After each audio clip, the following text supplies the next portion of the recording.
que é pecado e o que não é pecado na hora do sexo pro cristão. Pois é, Rodolfo, eu já esperava esse resultado da enquete logo no início.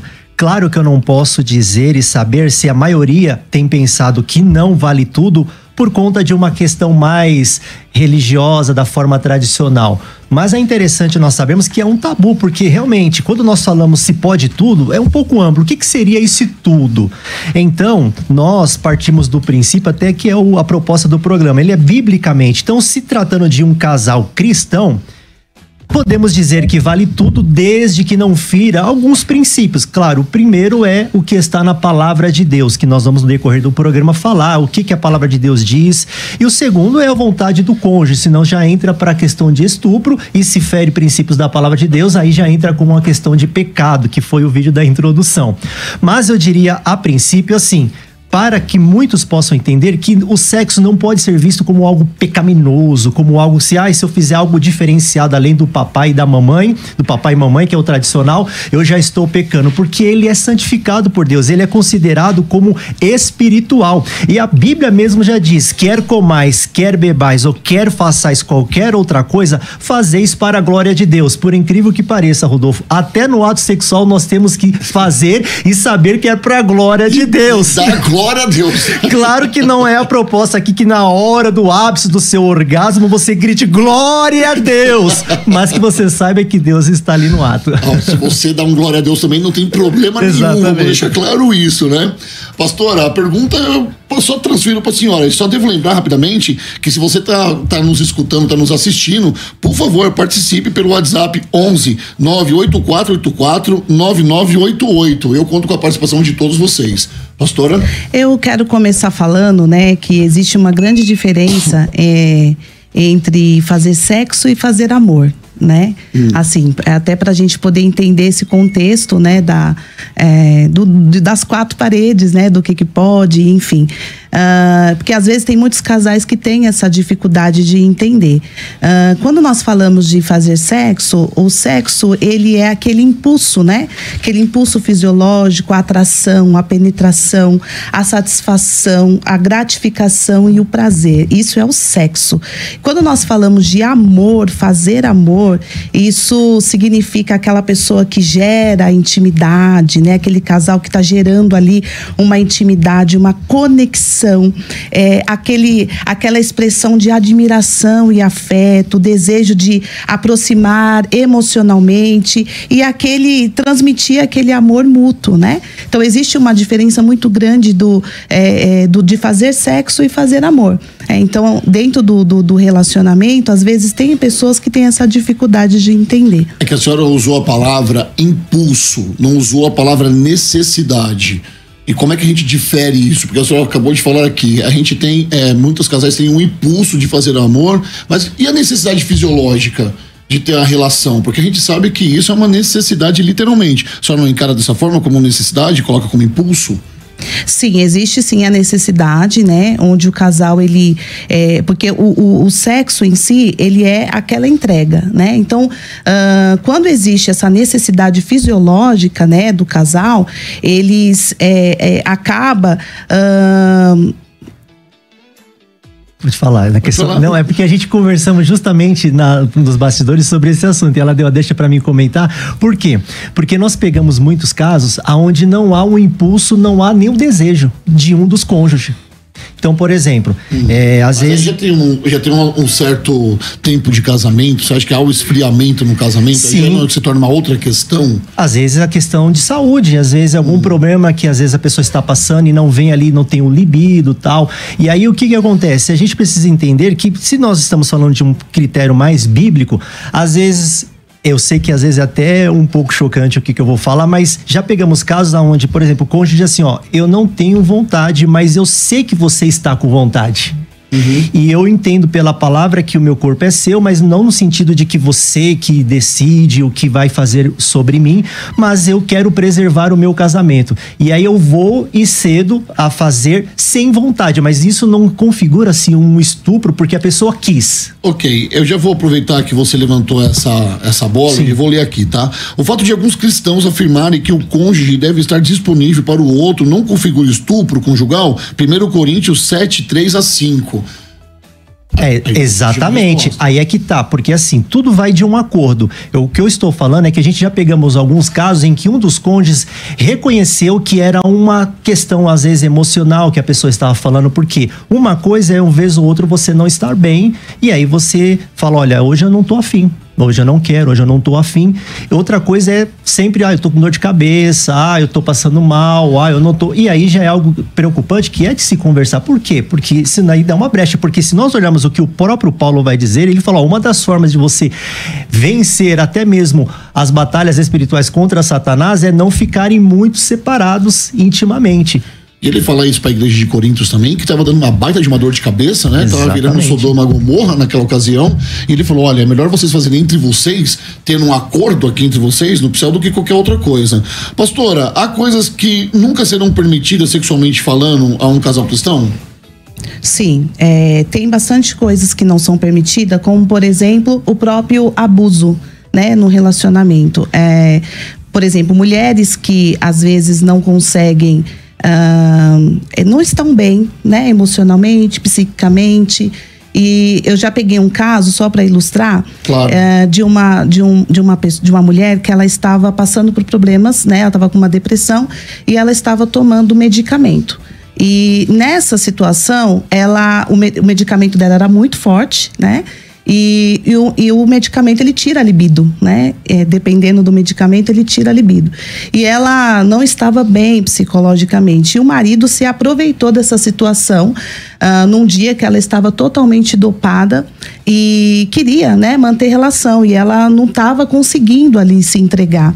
E ele aproveitou daquela situação para manter relação sexual com ela. E hoje ela é uma pessoa totalmente traumatizada, né? Passa por tratamento.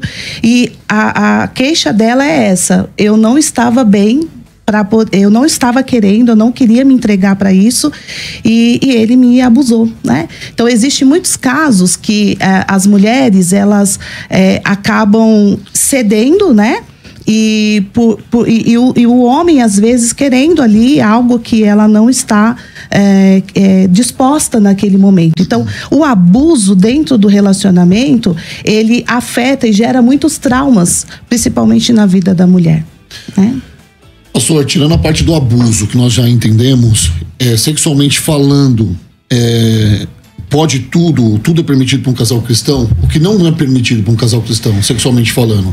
Bom, então, para contextualizar, Rodolfo, eu gostaria de ler até um texto que está em Gálatas, e aí você vai entender, porque assim, no capítulo 5, versículo 13, olha o que Paulo vai dizer para a igreja de Gálatas: porque vós, irmãos, fostes chamados à liberdade, não useis então da liberdade para dar ocasião à carne, mas servindo-nos uns aos outros em amor.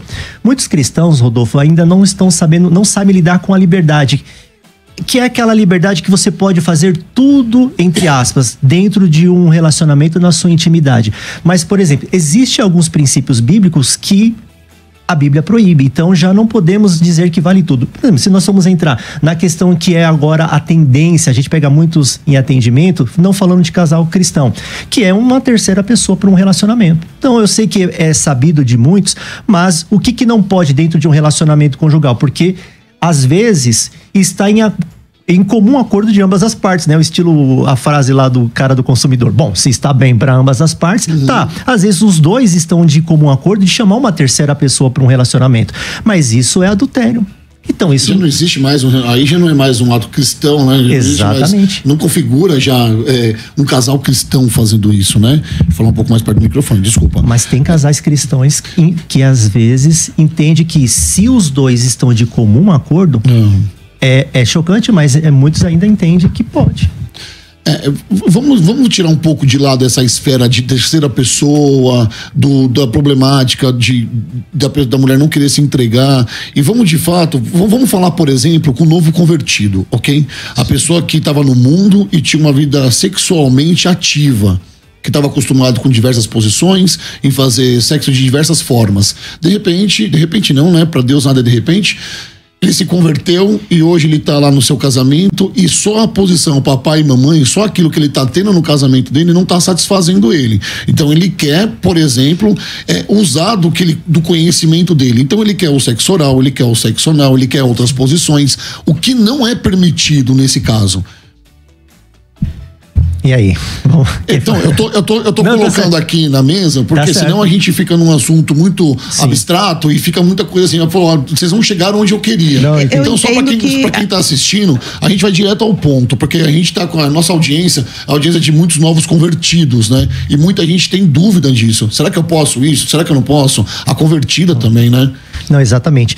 Claro que quando nós estamos falando do ato sexual, queridos, você tem total liberdade desde que você esteja em comum acordo. A gente precisa quebrar essa questão de que, ai meu Deus, se eu fizer uma posição um pouco mais diferenciada, eu estarei pecando, Deus estará me condenando, porque é abençoado por Deus. Você precisa ter essa criatividade, você ainda mais se é alguém que realmente veio do mundo e tinha ali, claro, algumas coisas ele vai ter que começar a se educar dentro da igreja, que é, por exemplo, o oral, o sexo oral, biblicamente nós não encontramos uma proibição. Pelo contrário, se nós pegarmos alguns textos, como por exemplo de Provérbios, de Cantares, parece que dá-nos a entender que ali o Salomão estava se falando com a Sulamita sobre o desejo que ambos tinham e envolvia até atos de envolver o sexo oral. Então, o sexo oral, a Bíblia ela não condena, vai muito dentro daquilo que está da liberdade do casal. Se estiver bom para ambas as partes, ok. Agora, o que pega é o anal. Na intimidade, porque às vezes se é uma pessoa que veio do mundo e tinha essa prática comum de às vezes manter uma relação mais na área anal, nós vamos ver aí desde dados de grandes sexólogos que vão comprovar que não é algo natural, não é algo saudável.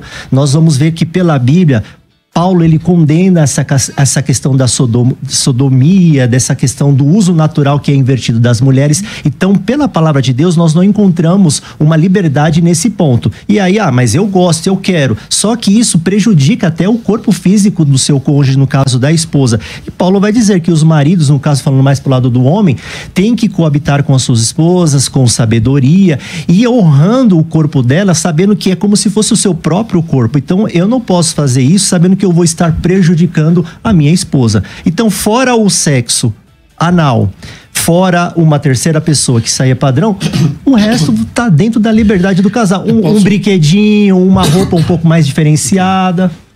Posso oferecer um pensamento aqui para vocês dois, para a gente discutir? Porque na filosofia, na Grécia Antiga, e Paulo confronta, né, quando ele vai à Grécia, esse tipo de ato. Porque, por exemplo, para os gregos, o sexo anal era muito comum entre os homens. E Paulo vem com o cristianismo, Paulo vem falando de Jesus sobre uma outra visão de casamento, principalmente sobre o sexo do mesmo sexo, né? Relações sexuais do mesmo sexo. Então, na Grécia Antiga, isso era muito comum. Sim. Platão diz que, na verdade, olha só, para quem gosta aí de filosofia, né? A gente tá só dando um pouco de lado, mas falar que o grande prazer está na área erógena ali, está no ânus, ou seja, cara, o sexo anal para eles era muito comum. Então eu vejo hoje muita gente, por exemplo, cristã, que não sabe o que vai fazer, se pode fazer, mulheres que são adaptadas a esse tipo de postura, vou dizer dessa forma, que não sabe como reagir. Mas, biblicamente, a gente, na verdade, encontra, uma bronca em relação a isso, né? Um cone, uma sinalização de que, opa, peraí, a gente só vai até aqui. Eu acho que é questão do limite, né? A mulher, eu acho que dentro do relacionamento, o casal precisa entender a questão do limite do outro. Então, quando a mulher, ela consegue se posicionar diante disso, olha, e o homem também, olha, aqui é o meu limite, eu não consigo ir e avançar mais do que isso. E também tem uma coisa muito interessante que é a comunicação, né? Você falou dos novos convertidos, tudo. Acho que uma coisa importante dentro do relacionamento é a comunicação que o casal precisa ter. Quando o casal ele tem esse diálogo, né? Olha, eu gosto assim, né? A zona erógena, por exemplo, a mulher quando ela se conhece, quando ela entende do seu corpo, olha, a minha zona erógena é ali, né? E de repente o homem tá lá em outro lugar, de repente ir, pegar e conversar com o homem, né? Dizer a ele, olha, eu sinto mais prazer aqui, toca mais aqui, essa comunicação sexual que às vezes não existe no casamento. Eu pego às vezes casais que conversam de tudo e às vezes o problema dele é na área sexual. Que aí se torna grandes amigos e deixa de ser um casal, exatamente. Né? Perfeito, eu vou continuar com a pastora aqui, tá? Por favor. Pastora, é muito comum chegar pessoas na igreja com esse tipo de problema, e qual que é a grande... É motivo de divórcio hoje o sexo? Sim. Existe uma porcentagem? É uma fuga, né? É uma fuga que os casais eles vê, né? Como não tá tendo um relacionamento sexual, então vamos divorciar, né? Vamos separar. Eu peguei uma vez um caso de um casal que a esposa engravidou, entende? Ela engravidou e ela na gestação ela pegou a depressão. Então, assim, ela estava muito mal, né? Com desprazer de tudo. Sim. E ela não conseguia se olhar, a autoestima dela estava lá embaixo. E o marido, então, chegou para mim e disse, eu quero divórcio. Não acredito nisso. Eu quero divórcio porque eu não consigo, eu preciso desconstruir essa minha esposa... desconstruir a esposa que eu conheci para essa esposa que eu tô vendo agora. Então ele não conseguia entender, né, que ela estava num período, né, delicado, ela estava passando por uma depressão e ele estava querendo o divórcio dela. Então existem muitos muitos casos, né, desse jeito, onde o que é uma pena, né, pastor? Sim. Porque é lamentável isso, porque a gente sabe que o sexo é uma grande porcentagem, né, de culpa pra gente manter o casamento, né? Ele é importante, tem um grande grau de importância dentro do casamento. A gente não pode ficar amigo do nosso esposo ou amigo da nossa esposa, né? Se você tem um relacionamento e você não tá tendo sexo no casamento, liga o alerta aí, porque alguma coisa está acontecendo, né? Vai ser romântico, meu irmão, leva agora pra jantar, compra flores, entendeu? Vai numa loja de lingerie, compra uma lingerie nova. Eu vou apelar aqui pro lado masculino aqui, porque tem dois à mesa, tá, pastora? Se eu estiver falando besteira, a senhora me corrige. Seja romântico, né? Não é verdade? Pois é. Não, porque, Rodolfo, é interessante, porque realmente, e quando vamos palestrar para casais, né? A gente tá com bastante ouvintes, a gente mandou o link para todo mundo. A gente fala, gente, vocês precisam ter intimidade, porque o que separa o amigo de um marido, de uma esposa, é justamente o ato sexual. Por quê? Com um amigo, eu posso viajar, com um amigo eu posso almoçar, com um amigo eu posso ir ao parque, mas com um amigo eu não posso manter uma intimidade sexual. Isso é só com o meu cônjuge. E é esse toque de pele, o contato íntimo é que configura-se também essa intimidade. Mas sabemos, como o caso, né, que a Tatiane falou desse caso que ela pegou, muitos resumem o casamento apenas na área sexual, e não é só sexo, porque biblicamente nós vamos dizer que a intimidade envolve a área fisiológica, o desejo, mas envolve também emoção, envolve também a espiritualidade. Então, se houver algum casal que está com esse pensamento, poxa, minha esposa já não está mais me correspondendo, e se você resume o seu relacionamento apenas no ato sexual, queridos, a gente sabe que vai chegando uma idade aí, né, que vai ser vai ser mesmo só os passeios. E acho que é pensar assim, o que conectou, né? O que conectou? Acho que quando o casal chega nessa fase do relacionamento, eles precisam voltar e entender o que conectou a gente, né? Como foi esse nosso início da área sexual? Porque também tem uma coisa muito importante, que é a história de vida sexual da pessoa.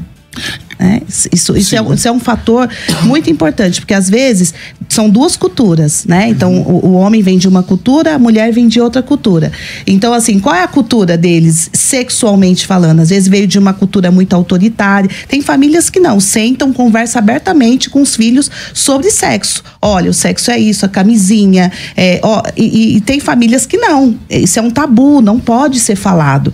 E quando isso, e às vezes isso é levado para o relacionamento, para dentro do casamento. Então, assim, isso é muito importante. Às vezes o casal entender qual é a história de vida sexual que eu trago para esse casamento e como eu enxergo o sexo.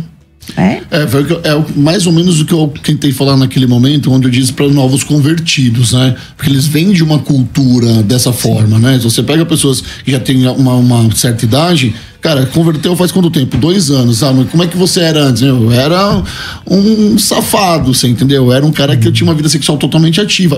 Homens, e muito comum na mulher hoje também, né? Muito. A gente não pode só falar de um lado, porque hoje também a mulher tá bem avançada nessa questão. Eu tenho relatos de mulheres que queriam se separar porque os maridos não estavam procurando. A mulher lá com vontade, com o libido lá em cima, e o cara totalmente estoico, totalmente na dele, totalmente, sabe, indiferente. Isso também acontece, né? E uma observação, desculpa, Rodolfo, claro, só para não perder o fio da meada, eu já peguei também casos em que realmente uma das partes tinha um desejo assim que pela pessoa era 5, 6 vezes por dia. E aí é também um sinal de alerta, porque, peraí... Há uma descompensação, um desequilíbrio, exatamente, né? Uma coisa é você ter o desejo, outra coisa é você entender que a Tatiana, ela fala muito isso nas palestras, a questão que você precisa analisar. Peraí, tem alguma coisa errada comigo. Por que essa insatisfação? E às vezes é um novo convertido que veio de uma prática do mundo, onde estava acostumado a cada final de semana com uma pessoa diferente e agora se converteu, sabe que agora essa é a pessoa aqui, então eu não posso agora ter algo diferente, não posso. Então, aí é que tá o segredo também.